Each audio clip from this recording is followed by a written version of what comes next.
Şehit Aytaç Baran özellikle bulunduğu muhitte, şehitlik semtinde, Diyarbakır'ın şehitlik semtinde bir zamanlar ki burada bulunanlar bunu bilir, bizzat da şahittir buna. Bütün karanlık odakların, karanlık işlerin çevrildiği bir muhit, bir bölge olarak bilinir. Şehit Aytaç bunun için çok mücadele etti. İhya Der'in çatısı altında, İhya Der'in üye ve gönüllüleriyle birlikte. Özellikle gençler üzerinde büyük bir emeği vardı. Gençler üzerinde büyük bir çalışmaları vardı. İhya Der'de haftalık sohbetler düzenlenir. İnsanların bu sohbetlere gelmesini teşvik ederdi şehit kardeşimiz. Bunu da gerçekten başardı. Çünkü nice insanlar vardı, nice gençlerimiz vardı. O gençleri o şekilde bırakmış olsaydı, direkt o gençlerin yolu ya başka cenahlarda çıkacaklardı, ya esrarda, uyuşturucuda veya başka bağımlı insanları etkisi altına alan maddelerde çıkacaklardı veya bilmem hangi karanlık köşenin hangi bölümünde canlarını o şekilde verecektiler. Ama Şehit Aytaç Baran'ın yaptığı çalışmalar neticesinde birçok insan bu şekilde kurtuldu. Rabbim Şehit Aytaç'ın aracılığıyla birçok insanın hidayetine vesile oldu ve kendisiyle birlikte derneğe geldiler o insanlar. Dernek içinde bulunan kitaplarla, Kur'anlarla, çalışmalarla hemhal oldular ve o karanlık dünyadan çıktılar, aydınlık dünyaya kavuştular. Tabii bununla birlikte bundan rahatsız olan cenah vardı, bundan rahatsız olan insanlar vardı. Niye rahatsız oldular? Çünkü onların elinde bulunan o insanlar, o gençler çıkıp İslam'ın kucağına giriyorlardı. O insanlar İslam adına mücadele etmeye başlıyorlardı. Tabii bu da zorlarına gidiyordu, kabul etmiyorlardı, kabul etmediler de hatta ve bununla birlikte 9 Haziran günü kalleşçe bir pusu kurarak kardeşimizi arkadan şehit ettiler.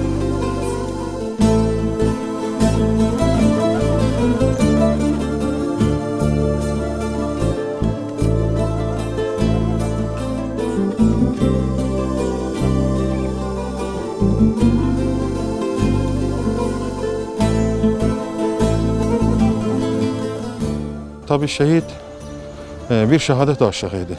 Hatta biz arkadaşlar arasında ona şehadet delisi diyorduk yani. Şehadete o kadar sevdalı bir kardeşimizdi, bir abimizdi. Bütün dualarda, bütün konuşmalarında sürekli olarak bu özlemini dile getiren ve bu konuda da sürekli olarak ümit var olan, yani bizim ümit kestiğimiz anlarda bile o inşallah ben şehit olacağım diyordu. Yani bu konuda sürekli olarak bu anlayışını dipdiri tutan birisiydi. Belki de bundaki en büyük etken onun mücadele aşkıydı.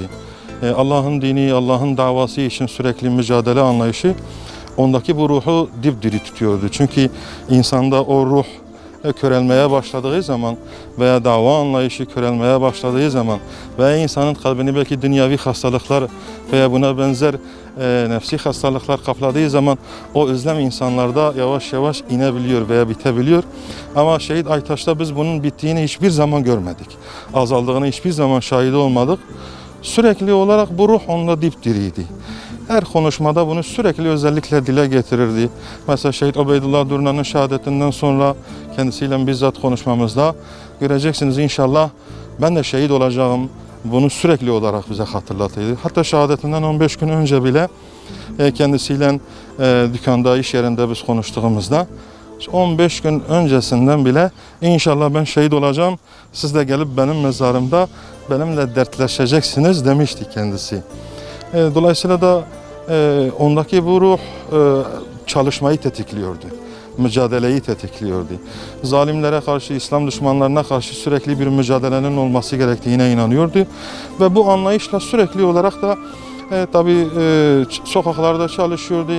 Gençler üzerine ciddi manada çalışıyordu. İnsanlara İslam'ı tebliğ ediyordu, davayı anlatıyordu. Onun bu çalışması, bu mücadelesi tabii ki İslam düşmanlarının hoşuna gitmedi ve gitmiyor. Çünkü tarihten beri de bu böyledir, sünnetullah'tır.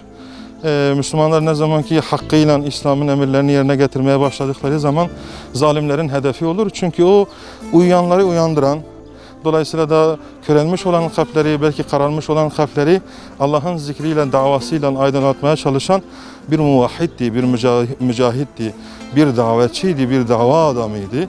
ve tatlı diliyle, ki biz arkadaşlar arasında ona aynı zamanda Mus'ab diyorduk. Yani Mus'ab bin Umeyr'in bir ahlakı vardı onda. Dava anlayışı vardı. O güzelliğiyle, tatlı diliyle, sadeliğiyle insanlara anlattığı zaman insanların direktmen kalbine nüfuz edebiliyordu.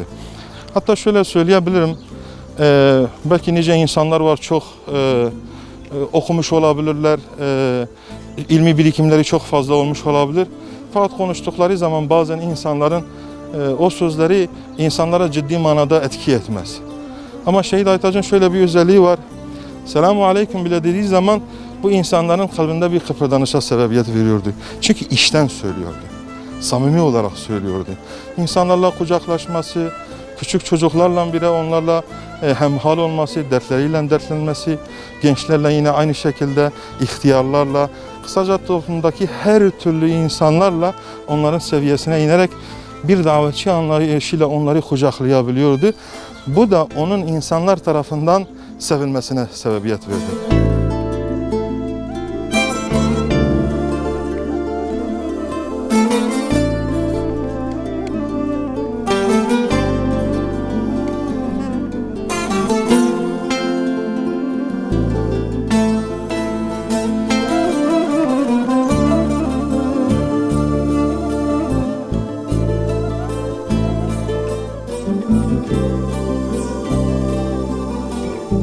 Yani Aytaç Hoca'yı anlatmak gerekirse, yani ben biraz gençler üzerinde yapmış olduğu hizmetlerini anlatmak istiyorum.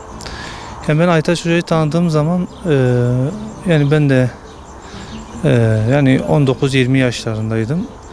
Yani gerçekten Aytaç Hoca'nın ahlakı, duruşu, konuşması, yani çok samimi, çok böyle gönülden. Yani böyle insan bir sefer gördüğünde kendine bağlayan biriydi. Yani Aytaç Hoca'yı tanıdıktan sonra, yani onun o güzel ahlakını gördükten sonra, yani insan bir sefer gördüğünde artık bağlanıyor, yani böyle bir insandı. Artık bir sıkıntımız, bir problemimiz olduğu zaman, işin içine çıkamadığımız zaman hemen Aytaç Hoca'ya koşardık. Sıkıntımızı ona bildirirdik, ona anlatırdık. O da bize nasihatlerde bulunurdu. Onun bize yaptığı nasihatler bizim için ışık oluyordu. Yani çözemediğimiz problemleri gidip kendisine anlattığımız zaman bize yapmış olduğu tavsiyeler, öneriler bizim yolumuzu aydınlatıyordu. Gönlümüzü genişletiyordu. Aytaç Hoca öyle bir insandı ki, yani gecenin bir vaktinde bile kendisini arayıp uykusunu bölüp evine gidip sıkıntımızı anlatmışlığımız olmuştur yani. Yani mesela bir gece böyle bir sıkıntı, mesela benim için büyük bir problem olan bir konuydu. Yani ona anlatmadığım zaman, yani onun önerisini dinlemediğim zaman sanki böyle yatamayacaktım, yani çok rahatsız olacaktım. Aytaç Hoca'yı arayıp mesela gece 12'de bile kapısını çalıp onu ziyaret edip ve sıkıntımızı ona anlatıp bize güzel bir şekilde, yani bir yapmış olduğu nasihatler, yapmış olduğu tavsiyeler, öneriler yani bizim gönlümüzü genişletiyordu, bizi rahatlatıyordu, bizi ferahlatıyordu ve bundan da hiç rahatsız olmuyordu. Mesela demiyordu ya bu gece vakti ne işiniz var? Beni neden ya yarını bekleyemediniz demiyordu. Çünkü biz gençlerle gerçek anlamda kardeşi gibi ilgileniyordu. Hatta bazı yaşı küçük olan öğrencilerle de oğlu gibi, evladı gibi ilgileniyordu. İnsanların kötü yola girdiğini gördüğünde çok üzülüyordu. Çok mütesehhir oluyordu ve bunu kendine dert ediyordu.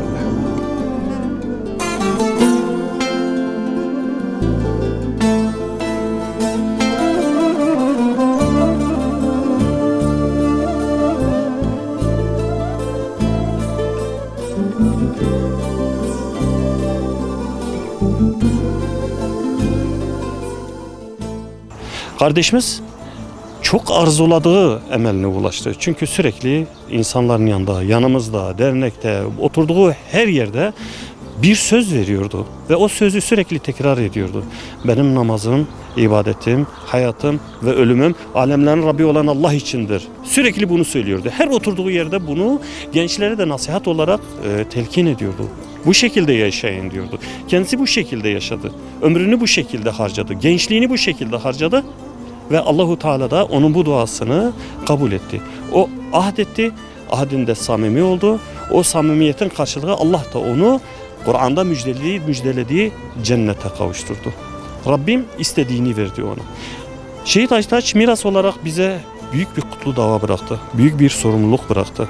Allah'tan uzak, Resulünden uzak, İslam'dan uzak gençlere ulaşıp o insanları Allah'a çağırmak, o insanları İslam'a çağırmak, o insanları hakka çağırmak, o insanları güzele çağırmak büyük bir sorumluluk gerektiriyor.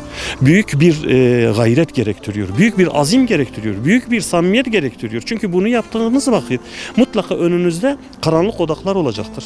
Çünkü siz onların elinden kaynaklarını alıyorsunuz. Siz onların elinden gençlerini, insanlarını alıyorsunuz. Siz onların elinden alanlarını alıyorsunuz. Onlar karanlıklarını yayamıyorlar. Onlar kapalı kutu içine sıkışmış oluyorlar. Bundan dolayı bunu yaptığınız vakit mutlaka sizin önünüze de gelecek. Ve buradan ilan ediyoruz. Önümüze de geliyorlar. Yeri geliyor, tehdit ediyorlar.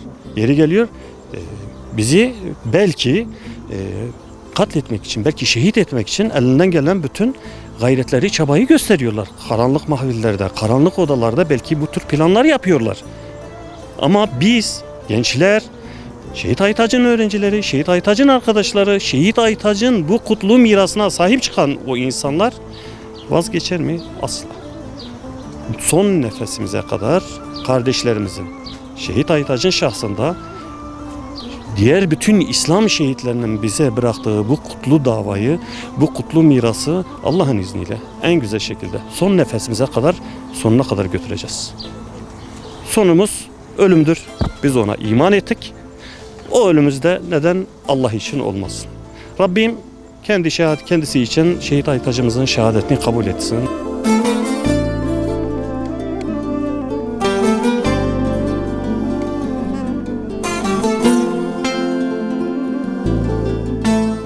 Onunla sürekli beraber olan biz kardeşleri 5 sene geçti.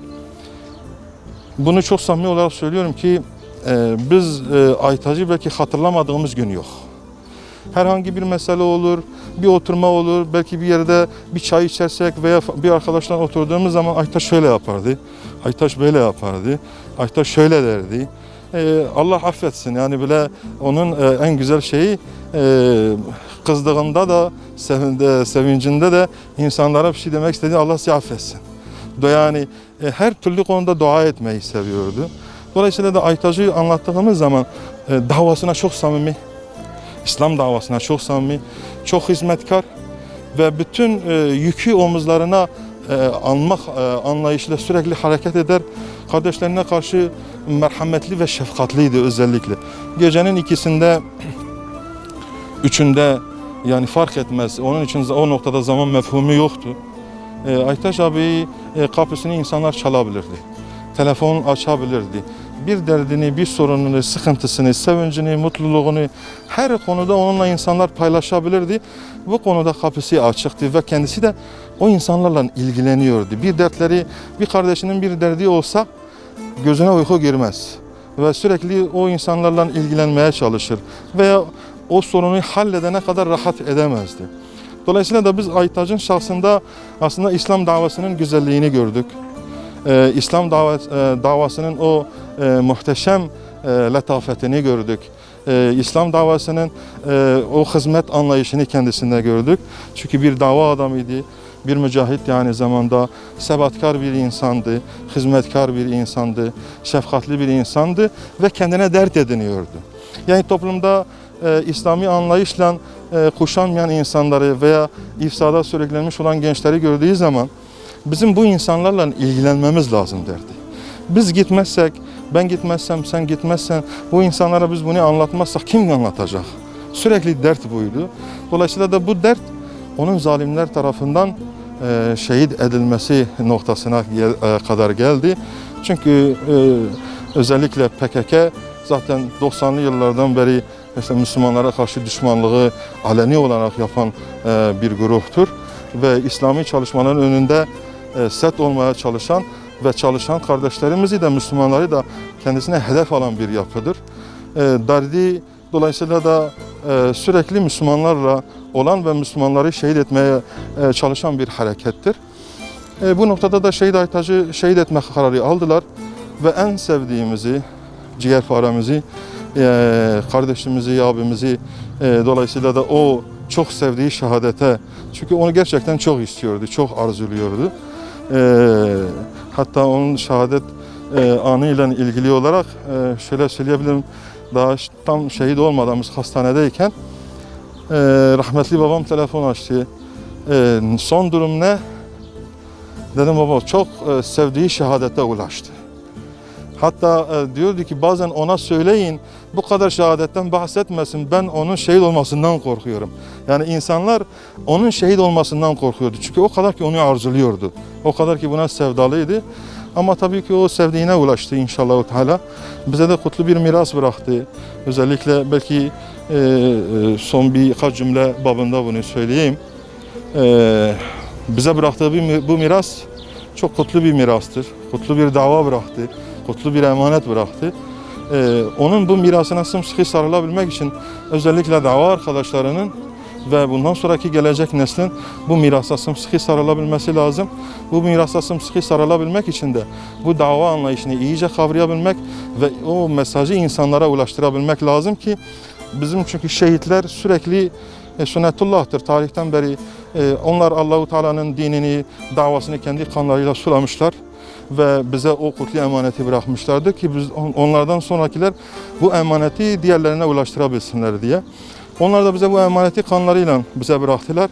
Şimdi bize de düşen ona, dava arkadaşlarına ve bundan sonraki gelecek nesle bu davaya sımsıkı sarılabilmek, bu İslam davasını en ücra köşelere kadar bu tevhid davasını, bayrağını dalgalandırabilmek azminde olmalıyız. Allah-u Teala mekanını cennet etsin inşallah. Bizi onların şefaatinden mahrum etmesin.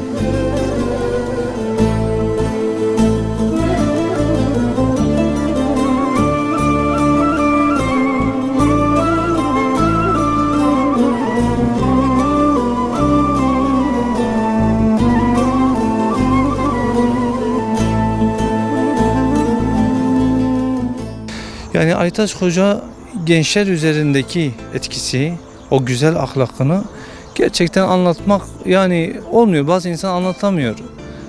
Yani ne kadar da anlatsak gerçek anlamda eksik olacak. Biz mesela yeni tanıştığımız gençleri, arkadaşlarımızı gelirdik Aytaç hocamızla tanıştırırdık ki onun feyzinden faydalanmak için. Yani bir konuştuğu zaman, bir tebessüm ettiği zaman yani mükemmel bir şeydi. Bir de biz Aytaç Hoca'nın gerçek anlamda yani ihtiyaç sahibi olduğu halde ihtiyaç sahiplerine yardım götürdüğünü gördük ve buna şahit olduk. Aytaç Hoca'nın yaşantısı da çok mütevazi bir yaşantıydı. Aytaç hocamızı anlatmak her yönüyle mükemmel bir insandı. Ve yani biraz işin farklı bir boyutuna da geçiş yapmak istiyorum. Yani Aytaç Hoca gençlerle ilgilenmesi muazzamdı yani. Bunu Aytaç Hoca'yı seven de bilir, sevmeyen de bilir. Zaten şehadete kavuşmasının en büyük nedenlerden bir tanesi de gençler üzerinde çok tesirli olması. O kadar tesirliydi ki mesela insanlar işte sol görüşte olmasına rağmen Aytaç Hoca'yı tanıdıktan sonra o düşüncelerinden arınıp tövbe etmeye vesile oluyordu. Yani Aytaç Hoca'nın şu yönüne de değinmek istiyorum. Şimdi Aytaç Hoca şehadete kavuştu, aramızdan gitti. Doğrudur. Gönlümüzde yaşıyor mu? Yaşıyor. Elhamdülillah. Aytaç Hoca şehadete kavuşmadan önce nasıl ki gençlerle, öğrencileriyle ilgileniyorsa şehadete kavuştuktan sonra da ilgileniyor. Yani mesela bizim yine bir problemimiz olduğu zaman, bir sıkıntımız olduğu zaman rüyamıza geliyor ve bize bir tebessüm ediyor veyahut bize nasihat ediyor. Yine yolumuzu aydınlatıyor. Allah kendisinden razı olsun. Allahu Teala bizi de onun yolundan hakkıyla gidebilenlerden eylesin.